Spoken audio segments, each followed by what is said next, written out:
Welcome to fact check. నేటి digital యుగంలో smart ఫోన్లు, ల్యాప్టాప్లు, ట్యాబ్లెట్లు మన జీవితాల్లో ఒక భాగమైపోయాయి. ముఖ్యంగా రీల్స్, వీడియోలు చూసేవారి సంఖ్య పెరుగుతూ ఉంది. Text neck syndrome. ఇమెయిల్స్ చదువుతున్నప్పుడో, రీల్స్ చూస్తున్నప్పుడో సహజంగానే తలని ముందుకి వంచి చూస్తాం.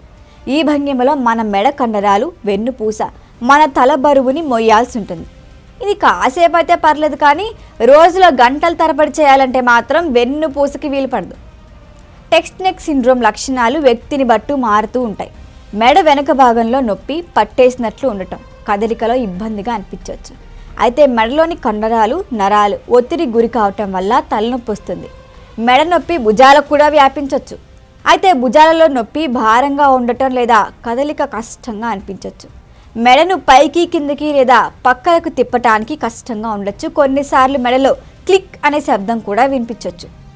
అయితే మెదడులోని నరాలు ఒత్తిడికి గురి కావటం వల్ల చేతుల్లో తిమ్మిర్లు, మొద్దుబారినట్లు అనిపిస్తుంది. కొన్నిసార్లు బలహీనంగా కూడా అనిపించవచ్చు.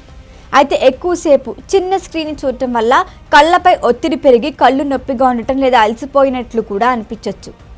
ఎదురుగా ఉన్న వస్తువుని కూడా చూడలేని పరిస్థితి ఉంటుంది. అయితే మెడ నొప్పి, వెన్ను నొప్పి కారణంగా రాత్రిపూట నిద్ర పట్టకపోవచ్చు. టెక్స్ట్ నెక్ సిండ్రోమ్ని నివారించడానికి కొన్ని సాధారణ ప్రభావవంతమైన చర్యలు ఉన్నాయి. స్మార్ట్ ఫోన్ లేదా ఇతర పరికరాలను చూసేటప్పుడు మీ తలని నిటారుగా ఉంచడానికి ప్రయత్నించండి. స్క్రీన్ని మీ చేతులతో పైకెత్తండి లేదా దిండుని ఉపయోగించండి. తరచుగా విరామం తీసుకోవాలి. ప్రతి 20-30 నిమిషాలకు ఒకసారి మీ తలను పైకెత్తి కొద్దిగా తిప్పండి. ఒకవేళ మీరు టెక్స్ట్ నెక్ సిండ్రోమ్ లక్షణాలు గనక కలిగి ఉంటే వైద్యుల్ని సంప్రదించడమే ముఖ్యం. నొప్పిని తగ్గించడానికి డాక్టర్లు ఓవర్ ది కౌంటర్ లేదా ప్రిస్క్రిప్షన్ నొప్పి నివారణ మందుల్ని ఇవ్వచ్చు. ఫిజియోథెరపిస్ట్ మీకు ప్రత్యేకమైన వ్యాయామాలు, స్ట్రెచ్చింగ్ టెక్నిక్లు నేర్పిస్తారు. అయితే మసాజ్ చేయటం వల్ల కూడా మెడ, భుజాల్లోని పట్టేసినట్లు ఉండే లక్షణాలు తగ్గుతాయి. రక్త ప్రసరణ పెరుగుతుంది. నొప్పి, వాపును తగ్గించడానికి వేడి లేదా చల్లని కాపడం చేయొచ్చు. ఒకవేళ మీకు టెక్స్ట్ నెక్ సిండ్రోమ్ లక్షణాలు ఉంటే వెంటనే వైద్యుని సంప్రదించండి.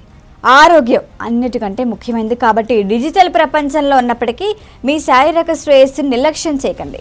ఈ వీడియో కనుక మీకు నచ్చినట్టయితే లైక్ చేయండి, షేర్ చేయండి, సబ్స్క్రైబ్ చేయండి. అలాగే పక్కనే ఉన్న బెల్ ఐకాన్ని క్లిక్ చేయండి.